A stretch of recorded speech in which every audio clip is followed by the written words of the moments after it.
Este canal foi criado em homenagem ao brilhante investidor, empresário e advogado americano Charlie Munger. Nossa intenção é manter vivo o conhecimento que Charlie compartilhou ao longo de décadas, traduzindo suas ideias de forma simples, prática e aplicável ao dia a dia. Aqui você encontrará interpretações sobre racionalidade, disciplina financeira, psicologia do dinheiro e tomada de decisão no mundo real. Este não é um canal oficial e não possui qualquer afiliação com Charlie Munger, Berkshire Hathaway ou seus representantes. Vozes e narrativas podem ser geradas por IA, exclusivamente para fins educacionais. Nada neste canal constitui recomendação financeira, jurídica ou de investimento. Todas as decisões são de sua inteira responsabilidade. Todo mundo conhece alguém que vive correndo o dia inteiro e ainda assim termina o mês cansado, irritado e sem ter construído nada de real. Trabalha muito, resolve problema para todo lado, apaga incêndio, responde mensagens sem parar, aceita demanda de última hora, preenche a agenda, ocupa a cabeça, ocupa o corpo, ocupa a vida inteira. Mas quando olha para o patrimônio, para a liberdade, para a capacidade de escolher com calma, o que existe é quase nada.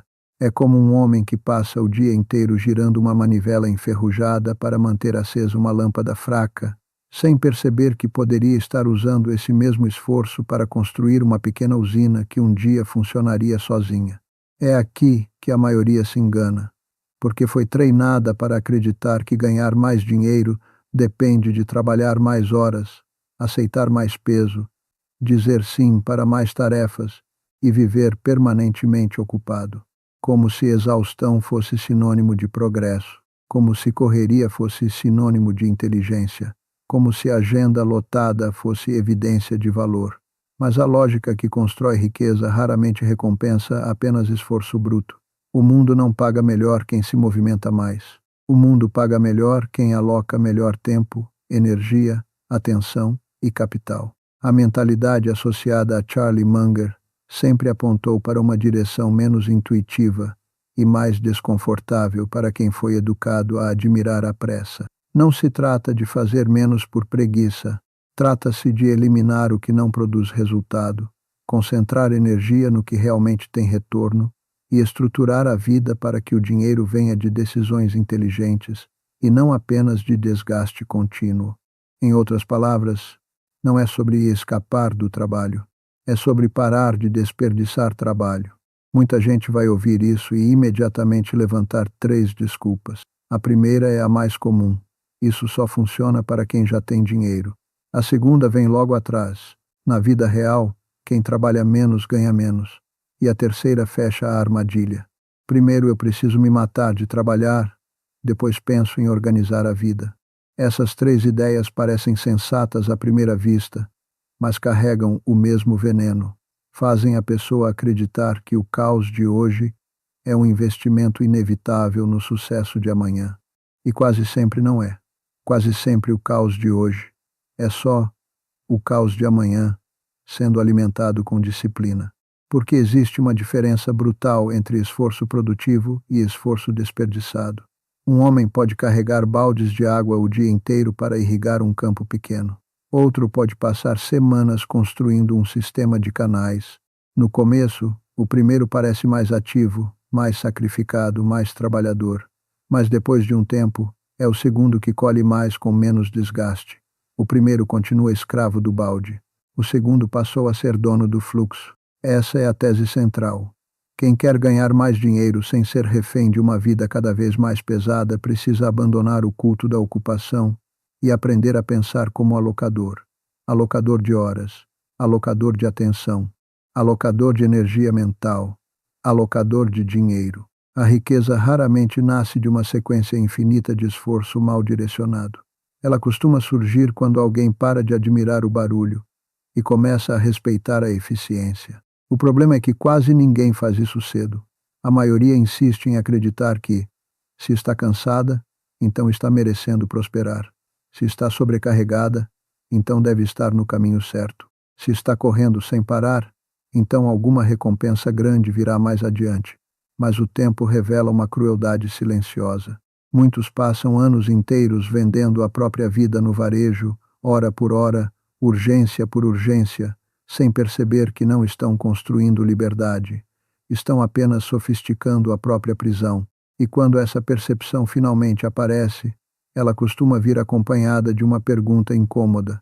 Se trabalhar mais não é necessariamente o caminho para ganhar mais, então o que exatamente essas pessoas produtivas de verdade enxergam que a maioria ainda não enxergou? A realidade atual é quase sempre menos dramática do que parece por fora e mais perigosa do que parece por dentro. O comportamento típico de quem falha nesse tema não é o de alguém preguiçoso, desorganizado de forma caricata ou completamente perdido. Na maioria das vezes, é o comportamento de alguém funcional, alguém que acorda cedo, cumpre tarefas, responde rápido, resolve pequenas urgências, faz reuniões, tenta produzir, tenta vender, tenta manter tudo em ordem. Por fora, parece uma pessoa séria. Por dentro, está operando num modelo que consome a vida inteira e entrega pouco patrimônio. Que essa pessoa passa o dia inteiro reagindo. Reage ao celular, reage a pedidos, reage a imprevistos, reage a boletos, reage ao medo de perder renda, reage à ansiedade de não estar fazendo o suficiente. E, como quase tudo à sua volta parece urgente, ela começa a confundir movimento com progresso. Faz muito, pensa pouco, executa muito, acumula pouco, trabalha muito, constrói pouco. É o profissional que aceita qualquer demanda porque tem medo de perder espaço. É o autônomo que vive lotando a agenda com serviços de baixo valor porque ainda não teve coragem de reposicionar o próprio trabalho. É o pequeno empresário que quer controlar cada detalhe operacional e por isso vira empregado do próprio negócio. É a pessoa que passa anos tentando ganhar no volume aquilo que deveria ganhar na qualidade, na alavancagem e na racionalidade. Os exemplos são concretos e fáceis de reconhecer. Alguém ganha razoavelmente bem, mas o dinheiro nunca sobra porque a renda cresce junto com os gastos e junto com a complexidade da vida. Outro até consegue poupar, mas continua preso a tarefas que dependem exclusivamente da sua presença, do seu tempo e do seu cansaço. Outro vive buscando atalhos mágicos, uma renda extra improvisada aqui, uma oportunidade mirabolante ali, um investimento da moda acolá, sem perceber que está tentando acelerar sem antes corrigir a estrutura. E há ainda aquele perfil silencioso muito comum de quem se orgulha de estar sempre sem tempo, como se a própria exaustão fosse um troféu. A frase que resume essa armadilha é simples: agenda cheia não é patrimônio. Outra frase resume ainda melhor: quem vende a vida inteira no varejo do tempo quase nunca compra liberdade no atacado. Essas duas ideias poderiam facilmente estar estampadas em uma thumbnail, porque atacam diretamente a ilusão moderna de que estar ocupado é o mesmo que estar avançando. O problema fica mais grave porque esse modelo costuma ser socialmente recompensado no curto prazo. A pessoa recebe elogios por ser disponível, é vista como esforçada, parece indispensável, parece responsável, parece comprometida. Só que existe uma diferença enorme entre ser útil e ser insubstituível de um jeito inteligente. Muita gente se torna insubstituível apenas porque centralizou tarefas demais, aceitou peso demais e nunca construiu sistema nenhum. Não criou escala, não criou ativos, não criou processos, não criou margem, só criou dependência. Essa dependência cobra um preço silencioso. O dinheiro entra, mas não desacopla da presença. Se a pessoa para, a receita para. Se adoece, a renda cai. Se distrai da operação, tudo desacelera. Se tenta descansar, sente culpa. Se tenta reduzir a carga, teme perder padrão de vida. Isso não é liberdade econômica. É apenas um emprego mais caótico, às vezes com aparência de autonomia. E existe ainda um erro psicológico mais fundo. Muitos acreditam que o excesso de trabalho atual é temporário. Dizem para si mesmos que é só mais uma fase, só mais alguns meses, só até organizar melhor as contas, só até crescer, só até consolidar. Mas a verdade é que hábitos ruins de alocação raramente desaparecem sozinhos com mais dinheiro. Em geral, eles escalam junto. Quem não sabe usar bem uma agenda simples tende a desperdiçar uma agenda maior. Quem não sabe alocar bem R$ 1.000 tende a cometer versões mais sofisticadas dos mesmos erros com 10.000. Quem não sabe dizer não quando é pequeno normalmente se torna ainda mais sobrecarregado quando cresce. Por isso a falha não está apenas em trabalhar muito. A falha está em trabalhar de um jeito que não aumenta controle, não aumenta margem, não aumenta poder de escolha e não aumenta retorno por unidade de energia investida. O sujeito se esforça, mas não sai do mesmo lugar estrutural. Continua preso ao mesmo tipo de troca: tempo por dinheiro, pressão por dinheiro, disponibilidade por dinheiro, sacrifício imediato por sobrevivência contínua. E quando alguém vive assim por anos, acontece algo previsível. A pessoa começa a ganhar experiência sem ganhar liberdade, ganha habilidade sem ganhar leveza, ganha responsabilidade sem ganhar autonomia real. De fora, parece evolução. De perto, é apenas uma esteira mais cara. E é justamente aqui que a lógica fria por trás desse aprisionamento começa a aparecer. A mecânica invisível por trás desse problema é simples, fria e impiedosa. O dinheiro não responde apenas à quantidade de esforço. Ele responde à estrutura do esforço. Duas pessoas podem trabalhar o mesmo número de horas por semana e terminar o ano em posições completamente diferentes. Uma termina exausta, porém dependente da próxima segunda-feira para manter tudo em pé. A outra termina com mais margem, mais ativos, mais previsibilidade e mais liberdade de escolha. A diferença entre elas não está necessariamente em inteligência superior, sorte extraordinária ou talento raro. Muitas vezes está no modo como o trabalho foi organizado e no tipo de retorno que cada hora gerou. Imagine dois cenários fáceis de visualizar. No primeiro, uma pessoa ganha R$ 100 por hora e trabalha 10 horas.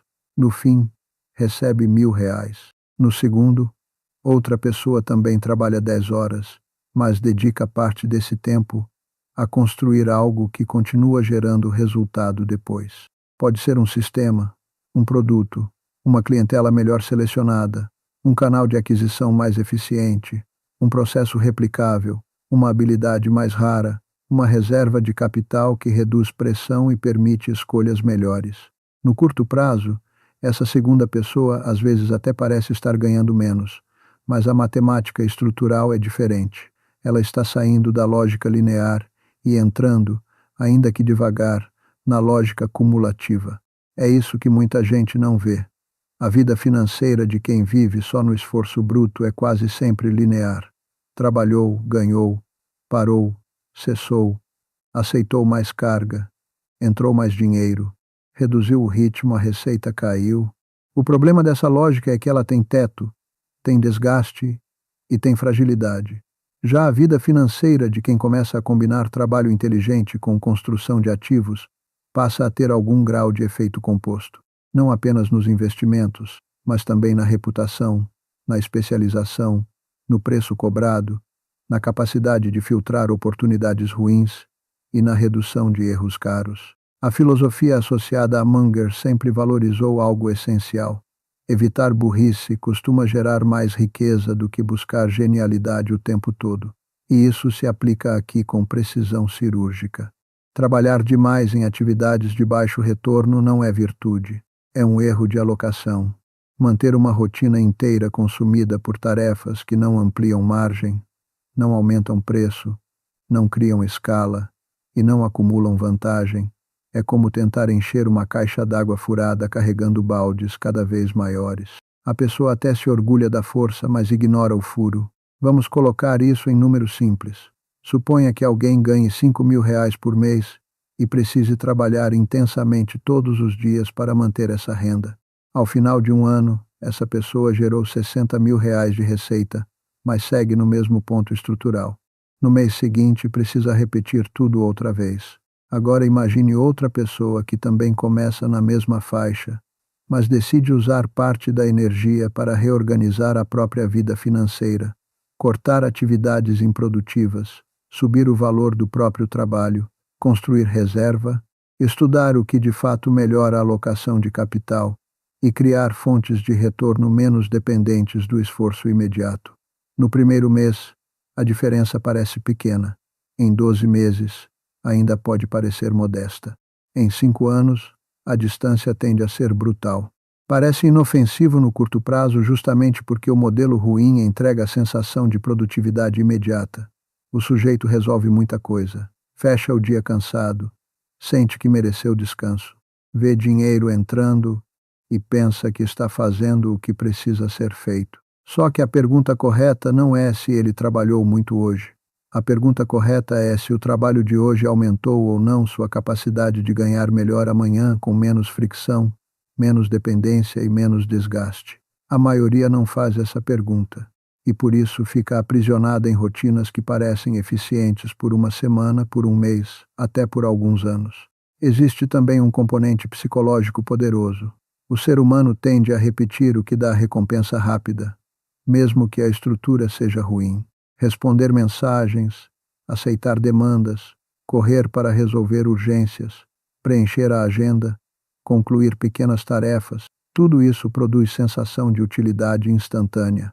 Já construir ativos, rever estratégia, estudar alocação, dizer não, criar reserva, melhorar preço, eliminar desperdício e selecionar melhor oportunidades produz desconforto no começo, porque o retorno é mais lento, menos visível e menos teatral.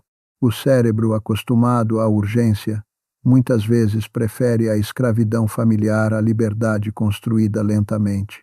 É por isso que tantos confundem estabilidade com avanço. Se a conta foi paga, se a semana fechou, se o cliente respondeu, se o fluxo entrou, parece que está tudo funcionando. Mas uma estrutura pode estar funcionando e ainda assim ser fraca. Pode pagar boletos e continuar destruindo o futuro. Pode gerar renda e continuar impedindo o patrimônio. Pode parecer segura e ser, na prática, extremamente vulnerável a qualquer choque, doença, crise ou mudança de mercado. No fundo, a lógica é inevitável. Quem depende integralmente de esforço contínuo para manter padrão de vida vive sob risco permanente. Quem usa o esforço atual para construir margem, ativos, competência rara e racionalidade de alocação, começa a reduzir esse risco. E ao longo dos anos, essa diferença deixa de ser detalhe, vira destino, porque trabalhar muito não é por si só um plano de enriquecimento, sem estrutura, é apenas consumo acelerado de vida. A autossabotagem quase nunca aparece com esse nome. Ela costuma se disfarçar de responsabilidade, ambição, humildade ou prudência. A pessoa acredita que está sendo séria, quando na verdade está alimentando comportamentos que destroem patrimônio, clareza e progresso. Ela aceita tarefas demais porque acha que recusar trabalho é irresponsabilidade. Ela cobra barato porque acha que aumentar preço é arrogância. Ela mantém clientes ruins porque acha que qualquer receita é melhor do que perder faturamento. Ela continua presa a rotinas ineficientes porque acha que reorganizar tudo agora daria muito trabalho. E assim, pouco a pouco, constrói uma vida onde a energia some, o tempo desaparece e o dinheiro nunca ganha potência. Você acha que dizer sim para tudo prova valor. Na prática, muitas vezes só prova ausência de critério. Você acha que estar sempre disponível fortalece sua posição. Na prática, isso frequentemente reduz sua capacidade de concentrar energia no que realmente rende. Você acha que cobrar menos facilita crescimento. Na prática, muitas vezes só atrai mais volume, mais desgaste e menos margem. Você acha que controlar tudo evita erro. Na prática, isso transforma a própria rotina em um gargalo permanente. Outro comportamento destrutivo é confundir atividade com utilidade. Há gente que passa o dia inteiro ocupada com tarefas pequenas, repetitivas e barulhentas, mas que quase não alteram o resultado final da vida financeira. Resolve detalhe, ajusta miudeza, responde urgência alheia, corre atrás de pendência de baixo impacto. No fim do dia, sente cansaço real, mas não construiu quase nada que amplie liberdade. É como pedalar numa bicicleta ergométrica por horas e chamar isso de viagem. Houve esforço, suor e desgaste, mas não houve deslocamento. Também existe a sabotagem do curto prazo. A pessoa até entende que deveria montar reserva, melhorar a alocação, estudar com calma, investir de forma racional, filtrar melhor oportunidades e sair da dependência de urgências. Mas adia tudo porque sempre existe uma justificativa imediata. Primeiro, ela precisa resolver aquele mês. Depois, precisa aproveitar uma chance rápida. Depois, precisa comprar alguma recompensa por estar cansada. Depois, precisa se distrair do estresse que a própria má organização criou. E assim, o presente devora o futuro de forma educada e repetitiva. Você acha que pequenos vazamentos não importam? Importam. Você acha que decisões emocionais pontuais não afetam sua estrutura? Afetam. Você acha que um gasto impulsivo aqui, uma concessão ruim ali, um cliente fraco mantido por medo, uma parceria ruim aceita por carência, tudo isso é pequeno demais para mudar a trajetória. Mas patrimônio não é destruído apenas por grandes desastres. Muitas vezes ele é sabotado por 100 decisões pequenas e mal pensadas, repetidas durante anos. Há ainda uma ilusão especialmente perigosa: a ideia de que trabalhar demais hoje compensa a falta de estratégia. Não compensa. Esforço sem critério apenas acelera o desgaste. Quando alguém insiste por muito tempo em tarefas de baixo retorno, em relações ruins, em preços ruins, em hábitos ruins e em escolhas financeiras medíocres, está usando disciplina para aprofundar a própria armadilha. A visão racional inspirada em Munger vai na direção oposta. Primeiro eliminar o que é estupidez óbvia, depois proteger energia, depois concentrar recursos no que tem assimetria favorável, depois repetir por tempo suficiente. O problema é que muita gente faz o contrário. Primeiro se sobrecarrega, depois se complica, depois improvisa, depois tenta compensar na força e quase sempre chama esse ciclo de vida adulta.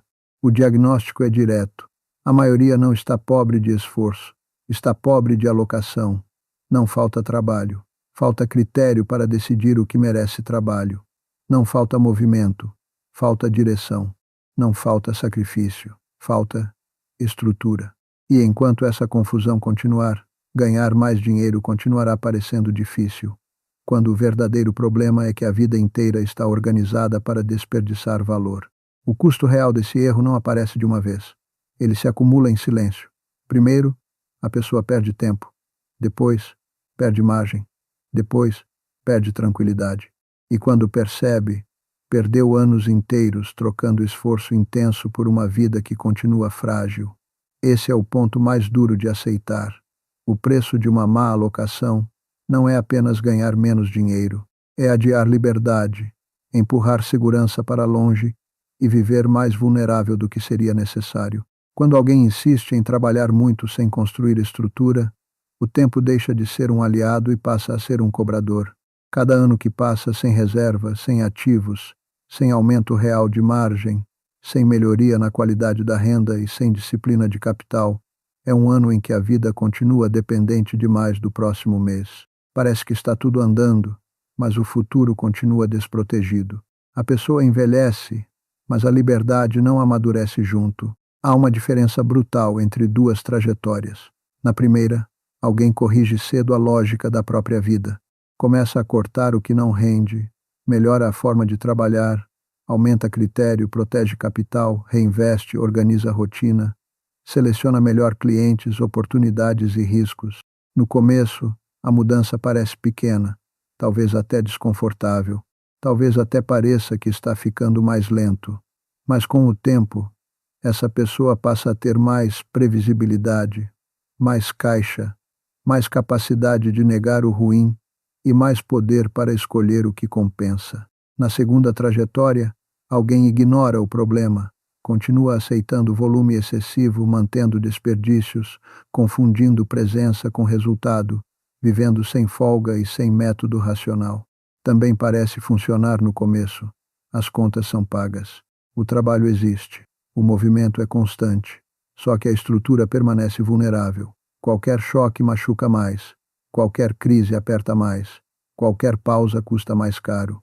E os anos fazem essa diferença crescer de forma quase cruel. Imagine duas pessoas que ganham o mesmo valor hoje. Ambas conseguem produzir, ambas têm disciplina, ambas querem melhorar de vida. A primeira usa os próximos 5 anos para aumentar a qualidade do que faz, reduzir tarefas de baixo retorno, formar patrimônio e criar margem de decisão. A segunda usa os próximos 5 anos apenas para suportar uma rotina pesada e repetir o mesmo modelo de troca entre tempo e dinheiro. Ao fim desse período, talvez a renda mensal bruta nem pareça tão diferente à primeira vista, mas a vida por trás da renda será totalmente diferente. Uma terá fôlego, a outra terá desgaste. Uma terá escolha, a outra terá obrigação. Uma terá estrutura, a outra terá dependência. Esse custo também aparece na liberdade adiada. A pessoa que não constrói ativos nem margem vive sempre um pouco refém. Refém do cliente difícil, refém do chefe instável, refém da próxima venda, refém do humor do mercado, refém da própria saúde, refém de manter um ritmo que já não deveria ser necessário. E esse tipo de prisão é perigoso porque pode coexistir com uma aparência externa de normalidade. A pessoa segue funcionando, segue produzindo, segue até sendo admirada, mas internamente sabe que não pode parar, não pode errar muito e não pode respirar fundo por tempo demais. Existe ainda o risco acumulado. Quanto mais alguém vive sem reserva, sem patrimônio, sem disciplina de capital e sem inteligência de alocação, mais sensível fica a qualquer erro. Um gasto ruim pesa mais. Um mês fraco machuca mais. Uma crise pega mais forte. Um problema de saúde desorganiza mais. A falta de estrutura transforma pequenos choques em grandes danos. É por isso que o custo real nunca foi apenas financeiro. Ele é emocional, estratégico e existencial. Não se trata só de quanto dinheiro deixou de ser ganho. Trata-se de quantos anos foram gastos para manter uma vida pesada que poderia estar ficando mais leve. Trata-se de quantas decisões foram tomadas sob pressão em vez de serem tomadas com racionalidade. Trata-se de quanta liberdade foi sacrificada para sustentar um modelo que parecia normal, mas era apenas ineficiente. E aqui nasce a virada lógica. Quando alguém entende o verdadeiro preço de continuar igual, a pergunta deixa de ser se vale a pena mudar. A pergunta passa a ser como organizar essa mudança de forma racional, repetível e sem glamour. Organizando de forma didática a filosofia associada a Charlie Munger, o caminho certo não depende de truque, motivação passageira ou talento extraordinário. Ele pode ser entendido em alguns princípios simples. Não são fórmulas oficiais criadas por ele. São apenas uma síntese racional de ideias amplamente ligadas à sua maneira de pensar sobre riqueza, alocação e comportamento. O primeiro princípio é eliminar estupidezes previsíveis. Antes de buscar uma grande tacada, a pessoa precisa parar de sangrar energia, tempo e dinheiro com erros óbvios. Gastos impulsivos, tarefas sem retorno, clientes ruins, risco mal calculado, rotina caótica, dívida cara, ego nas decisões e excesso de complexidade. Muita gente quer ganhar mais sem antes parar de perder. Esse erro destrói anos. A construção séria começa quando o indivíduo reduz burrices repetidas e protege o próprio terreno. O segundo princípio é operar dentro do círculo de competência. Isso vale para trabalho, negócio e investimentos. Em vez de correr atrás de tudo o que parece promissor, a pessoa racional aprende a identificar onde realmente entende o jogo, onde consegue avaliar risco com mais clareza e onde sua energia produz mais resultado por unidade de esforço. Ganhar mais não exige fazer tudo, exige concentrar-se melhor. Quem tenta vencer em toda direção geralmente se espalha. Quem aprofunda competência em áreas certas começa a cobrar melhor, decidir melhor e errar menos. O terceiro princípio é criar margem de segurança, financeira, mental e operacional. Isso significa viver sem estar no limite o tempo inteiro, ter reserva, ter alguma folga, ter espaço para dizer não, ter capacidade de suportar imprevistos sem desmontar a estratégia. A pessoa sem margem vira presa fácil da urgência. Aceita o que não deveria aceitar, vende-se barato, investe mal, decide com medo. Já quem constrói margem não fica brilhante da noite para o dia, mas passa a ter algo muito valioso: poder de escolha. O quarto princípio é respeitar o efeito cumulativo. Quase tudo o que realmente melhora a vida financeira funciona de modo repetitivo e aparentemente sem glamour. Guardar, reinvestir, aprimorar processo, aumentar critério, evitar erros caros, melhorar a qualidade da renda, esperar o tempo trabalhar a favor. O problema é que o ser humano gosta de histórias explosivas e despreza progressos silenciosos. Só que patrimônio robusto costuma nascer exatamente desses progressos silenciosos repetidos por anos. O quinto princípio é alocar capital e energia com racionalidade, não com emoção. Isso significa entender que toda escolha tem custo de oportunidade. Toda hora colocada numa tarefa ruim deixa de ser colocada numa tarefa melhor. Todo dinheiro mal alocado deixa de fortalecer patrimônio. Toda distração recorrente enfraquece concentração. A pessoa que cresce de forma consistente não é a que nunca sente impulso, medo ou ansiedade. É a que constrói sistemas para não obedecer automaticamente a essas emoções. O processo, visto de perto, não tem glamour. Ele é repetitivo, sóbrio e muitas vezes até entediante. Ajustar rotina, reduzir ruído, melhorar preço, filtrar oportunidades, reinvestir, estudar o que importa, dizer não para o que dispersa, esperar, repetir, esperar de novo, repetir de novo. A maioria desiste justamente porque procura excitação onde deveria procurar solidez. Mas é assim que a lógica muda. Aos poucos a pessoa deixa de depender só de esforço bruto e começa a operar com mais clareza. O trabalho passa a render melhor. O dinheiro começa a encontrar estrutura. O patrimônio deixa de ser um acaso distante e vira consequência de disciplina aplicada. Não é cinema, não é espetáculo, é método mental. E a conclusão é direta. Esse caminho funciona para quem executa com disciplina, não para quem apenas concorda, não para quem se empolga por alguns dias, não para quem entende intelectualmente, mas continua vivendo no improviso. Funciona para quem aceita que riqueza séria é menos sobre intensidade dramática e mais sobre repetição racional ao longo do tempo. Existe um erro perigoso que aparece justamente quando a pessoa começa a acertar. No início, quase todo mundo entende a necessidade de disciplina, prudência e foco, porque a fragilidade é visível. O caixa é pequeno, a margem é curta, o risco assusta e qualquer erro pesa. Só que, depois de algum progresso, a mente começa a contar uma história sedutora. Agora eu já entendi o jogo. Agora eu posso relaxar nos critérios. Agora eu posso me arriscar mais do que devia. Agora eu posso entrar naquela moda porque já tenho experiência. É aqui que muita trajetória promissora se contamina. O progresso, quando mal administrado, gera arrogância silenciosa. A pessoa toma algumas boas decisões, melhora de renda, constrói algum patrimônio, passa a se sentir mais segura e, sem perceber, começa a trocar racionalidade por autoconfiança excessiva. O problema é que o mercado, os negócios e a vida financeira punem esse tipo de vaidade com uma frieza impressionante. Muitas vezes não punem na hora, punem depois, quando o indivíduo já baixou a guarda. A pessoa que começou aprendendo a filtrar oportunidades agora quer participar de tudo.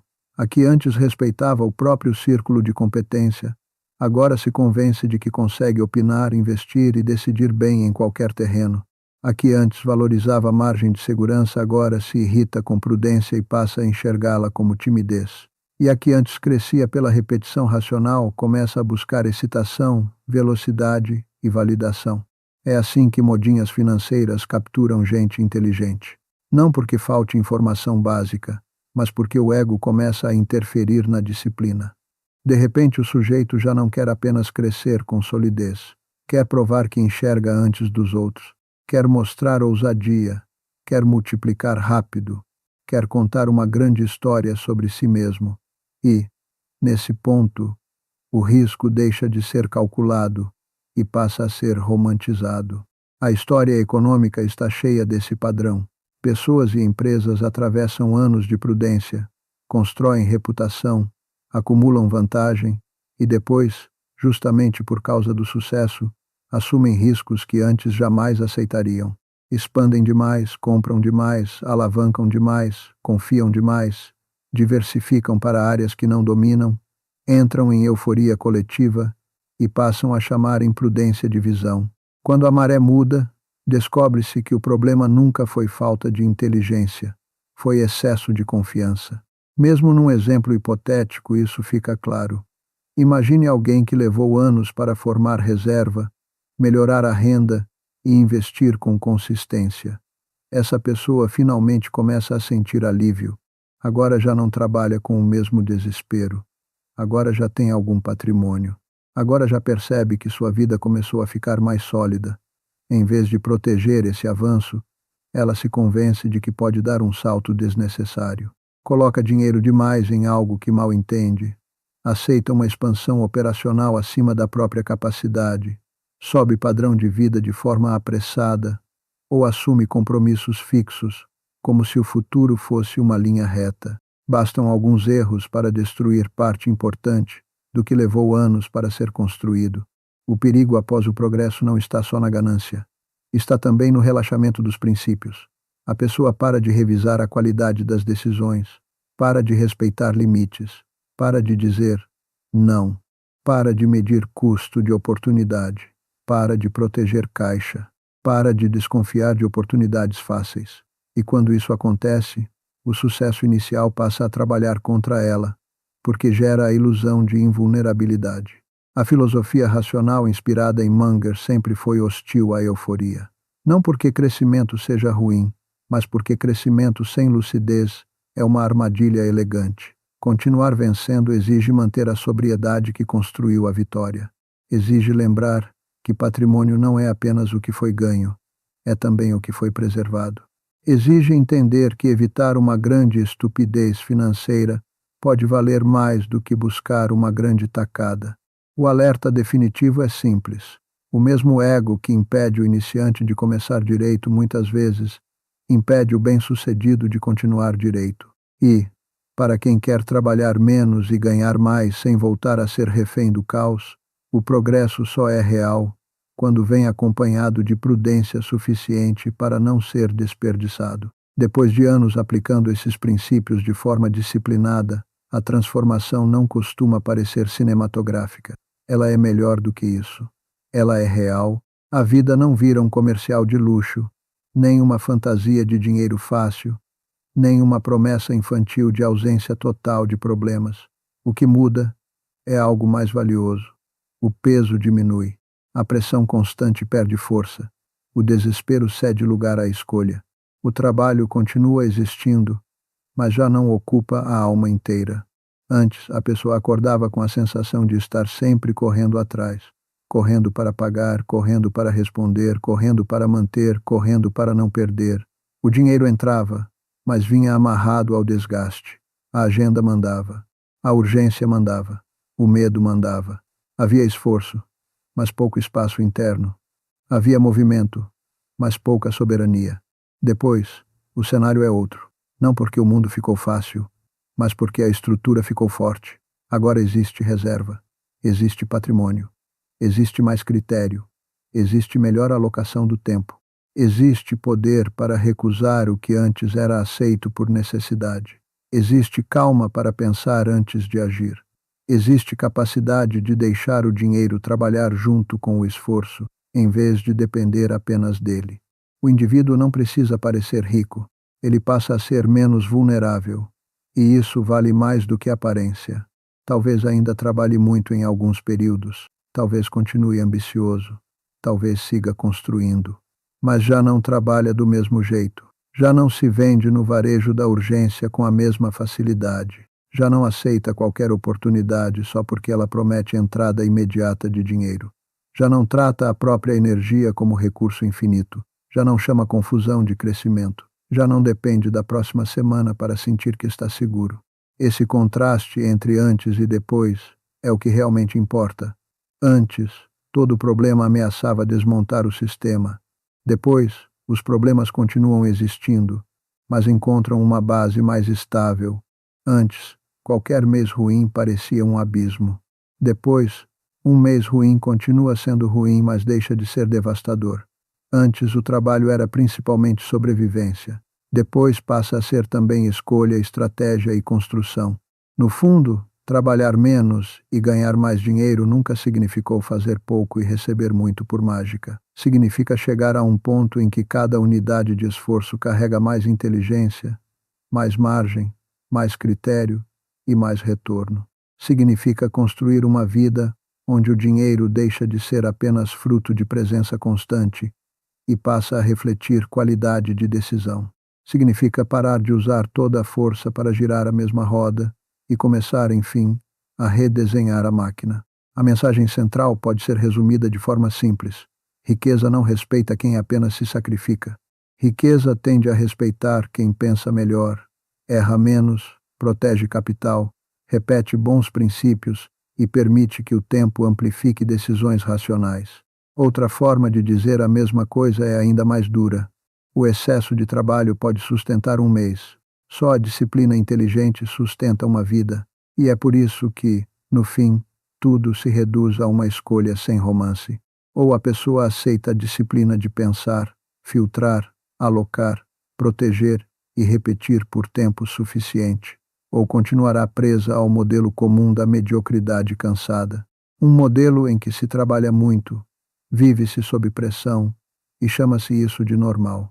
A decisão real nunca foi entre conforto e esforço. A decisão sempre foi entre construir liberdade com racionalidade ou continuar alimentando a própria prisão com muito cansaço e pouca lucidez.